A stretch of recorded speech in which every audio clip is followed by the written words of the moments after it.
Ok, está aqui. Ah, agora deu. Muito bem. Olá, estudantes do 9º ano, aqui é o professor de ensino religioso.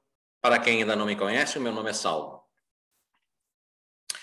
Nós estamos na semana 10, dia 26 de abril a 30 de abril. Nós vamos, então, iniciar um novo objeto de conhecimento, né? Ritos fúnebres. É provável que nós passaremos várias aulas falando sobre esse tipo de rito, tá? Então, vamos iniciar. Vamos aqui. Muito bem. Primeiro, precisamos saber o que é um rito. Podemos dizer que são gestos simbólicos repetitivos que expressam uma crença religiosa, um desejo, uma intenção ou uma saudação. Neste contexto, podemos afirmar que os rituais mortuários ou funerários são cerimônias de despedida e homenagem a alguém que falece.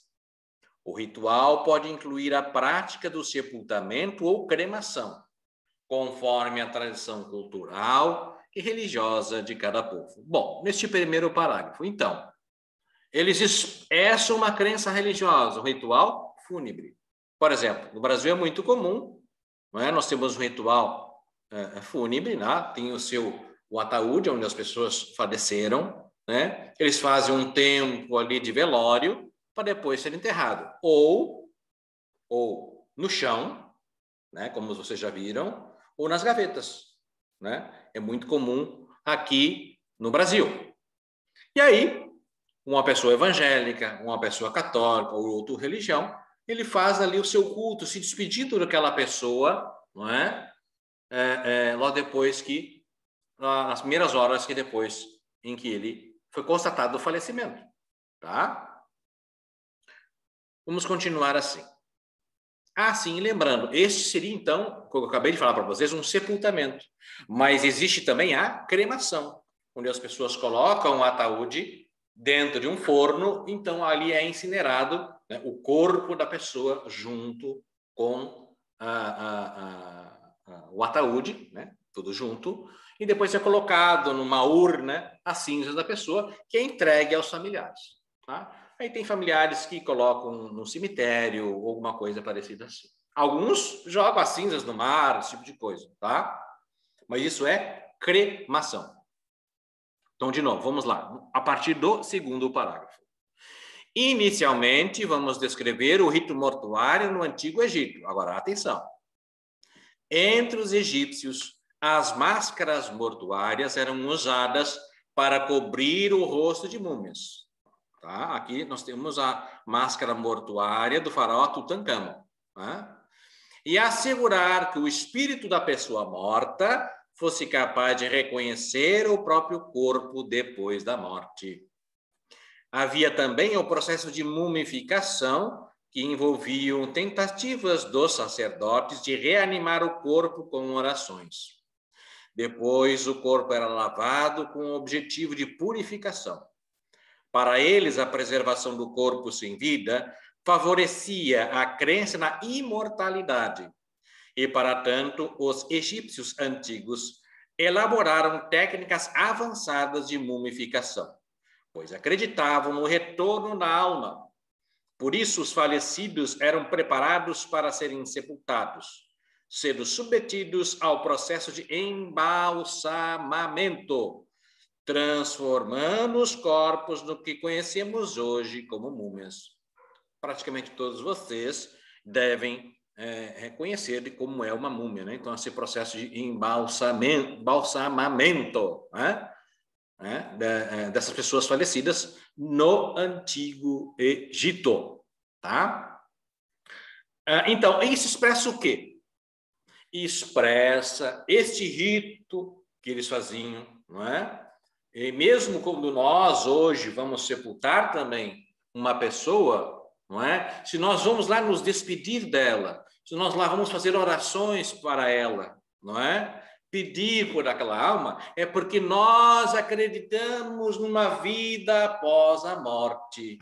Esta é a grande lição da aula de hoje, desta semana.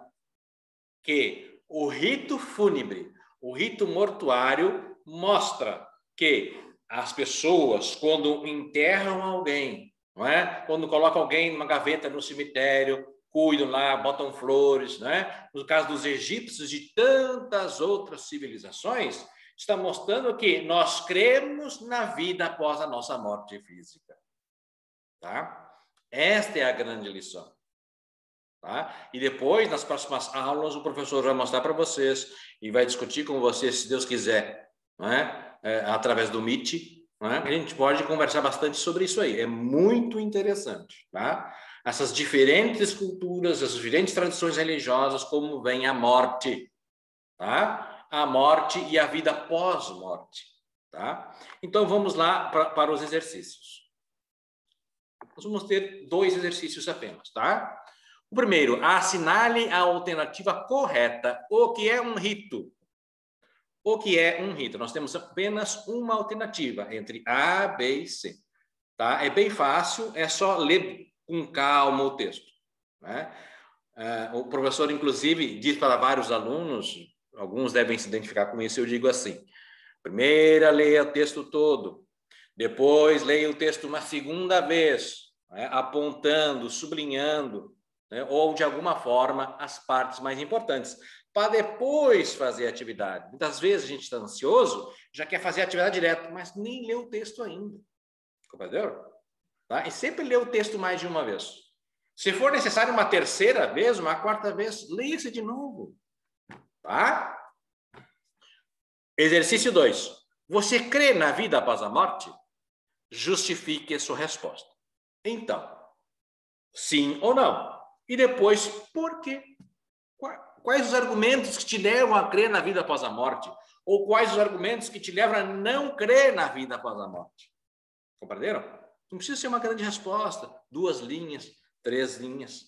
Certo, pessoal? Tá? Nós temos que nos acostumar, principalmente vocês que já estão no 9º ano, acostumar a expressar aquilo que nós queremos dizer, saber expressar de forma escrita. Tá? É muito importante isso. Tá? É importante que vocês leiam mais também. Tá? Isso serve para o professor também.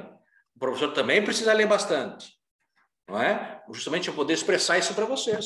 Quanto mais o professor lê, mais facilidade ele tem de explicar os conteúdos, os objetos de conhecimento para vocês. Compreenderam? Mais um recadinho agora.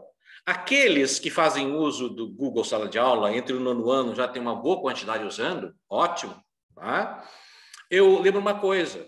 Quando vocês acessam lá no Google Sala de Aula o documento em PDF, vocês podem responder no próprio documento. Porque o Google Sala de Aula tem ferramentas ali, tá? Que permitem isso. Tu abre o documento, lê, relê e responde no próprio documento. É claro, se tu quiser mandar uma foto, tu fez no caderno, mandar uma foto, pode ser, claro que pode. Mas é mais prático dessa forma, tá? Então, quem quiser fazer dessa forma, não tem problema nenhum. Certo? E aqueles que respondem via WhatsApp, aí sim, é claro, tem que ter a fotinho. Tá bom? Certo, pessoal? E claro, e tem uma terceira opção, não é? Que é, claro, não vão ver esse vídeo, mas aqueles que buscam na escola, né? E depois retornam depois um exercício feito à escola e o professor vai lá e corrige. O professor sempre coloca ali algumas recomendações sobre os exercícios, sobre o conteúdo, etc, etc. Tá? Se vocês tiverem dúvidas, não hesitem em entrar em contato. Tá? O professor não se importa. Certo? Entre em contato. Tá? Pode ser por WhatsApp. Tá certo? Pode entrar em contato sem problema nenhum. O professor não se importa. Certo? Às vezes alguns ficam com vergonha. Não, nada disso. Pergunte para o professor. Certo? Abraço a todos. Felicidades para a família.